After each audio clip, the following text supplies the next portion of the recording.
2027 विधानसभा चुनाव अभी दूर है, लेकिन हंडिया की राजनीति में चुनावी बिसात बिछनी शुरू हो चुकी है। एक तरफ नमस्कार, एमटी टॉक शो में आपका स्वागत है। मैं हूं कीर्ति सोनी। हंडिया की राजनीति में मुन्ना त्रिपाठी का मिशन 2027, क्या बसपा फिर लिखेगी इतिहास?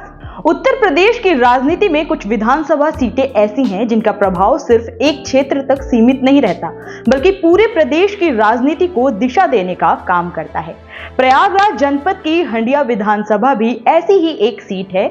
यहाँ की राजनीति हमेशा से बड़े नेताओं, मजबूत सामाजिक समीकरणों और कड़े चुनावी मुकाबलों के लिए जानी जाती रही है। लेकिन आज हम बात करेंगे एक ऐसे नेता की जिन्होंने सत्ता में रहते हुए भी अपनी पहचान बनाई और चुनाव हारने के बाद भी जनता के बीच अपनी सक्रियता बनाए रखी। हम बात कर रहे हैं नरेंद्र कुमार त्रिपाठी यानी मुन्ना त्रिपाठी की। ये एक ऐसा नाम है जो हंडिया की राजनीति में पिछले कई वर्षों से लगातार चर्चा में बना हुआ है। पूर्व ब्लॉक प्रमुख, बहुजन समाज पार्टी के समर्पित नेता और 2022 विधानसभा चुनाव के प्रत्याशी मुन्ना त्रिपाठी अब 2027 विधानसभा चुनाव की तैयारी में पूरी ताकत के साथ जुटे हुए दिखाई दे रहे हैं। क्या मुन्ना त्रिपाठी हंडिया में बसपा की वापसी करा पाएंगे?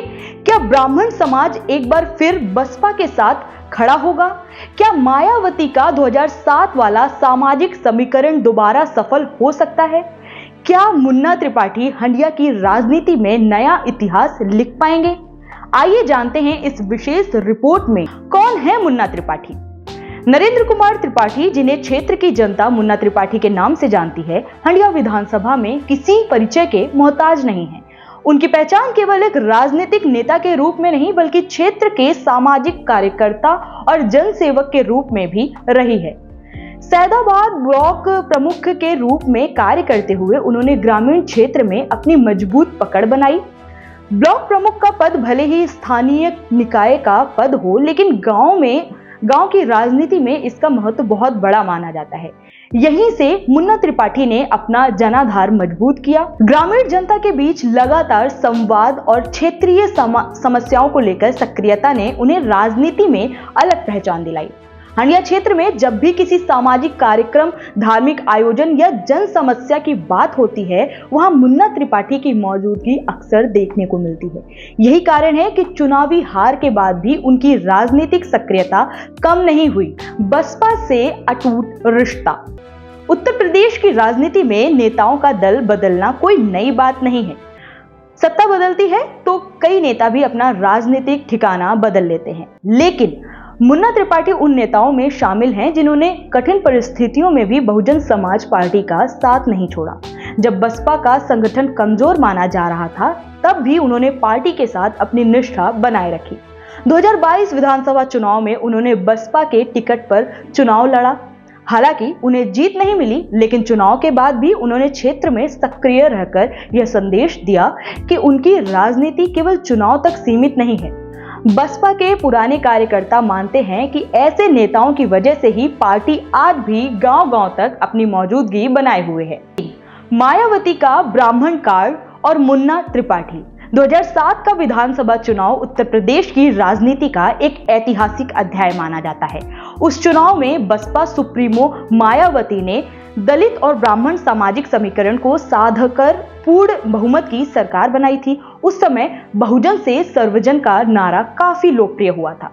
आज 2027 चुनाव को लेकर एक बार फिर बसपा ब्राह्मण समाज को अपने साथ जोड़ने की रणनीति पर काम करती दिखाई दे रही है। मुन्ना त्रिपाठी भी इसी रणनीति के प्रमुख स्थानीय चेहरों में गिने जाते हैं। उनका कहना है कि ब्राह्मण समाज का एक बड़ा वर्ग भारतीय जनता पार्टी से निराश है।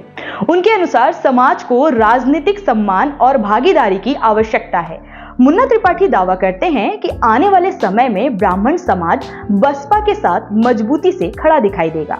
हालांकि राजनीतिक विश्लेषकों का मानना है कि यह राय आसान नहीं होगी, क्योंकि भाजपा, समाजवादी पार्टी और कांग्रेस भी ब्राह्मण मतदाताओं को साधने की कोशिश कर रही हैं।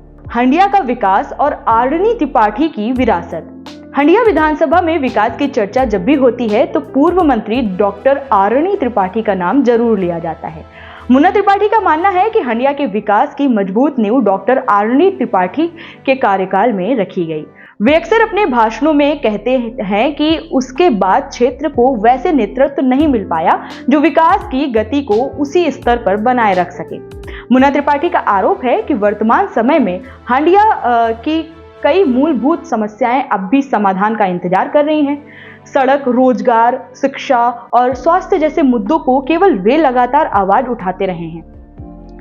इसी वजह से विपक्षी राजनीति में रहते हुए भी वे क्षेत्रीय मुद्दों को लेकर चर्चा में बने रहते हैं। युवाओं के बीच लोकप्रियता, किसी भी नेता की समस्या बड़ी ताकत उसका जनसंपर्क होता है। मुन्ना त्रिपाठी की राजनीतिक ताकत का एक महत्वपूर्ण आधार युवा वर्ग माना जाता है।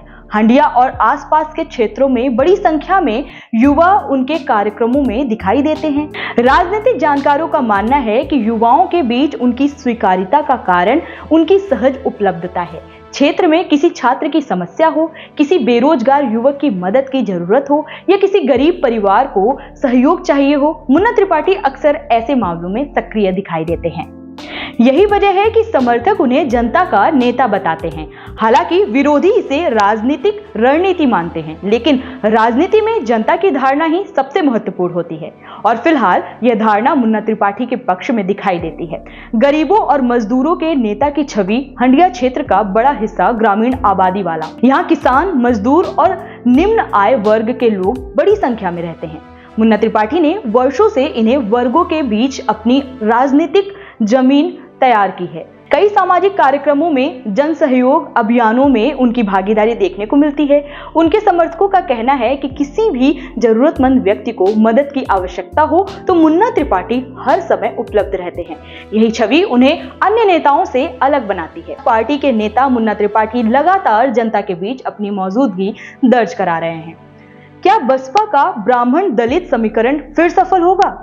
क्या मुन्ना त्रिपाठी हंडिया में नया राजनीतिक इतिहास लिख पाएंगे या फिर हंडिया की राजनीति एक बार फिर किसी नए मोड़ पर पहुंच जाएगी? इन सभी सवालों के जवाब छिपे हैं आने वाले चुनावी संघर्ष में। आगे फिर हम आपको मुन्ना त्रिपाठी के बारे में और बताएंगे और बातें बताएंगे। तब तक के लिए देखते रहिए एमटी टॉक शो। धन्यवाद।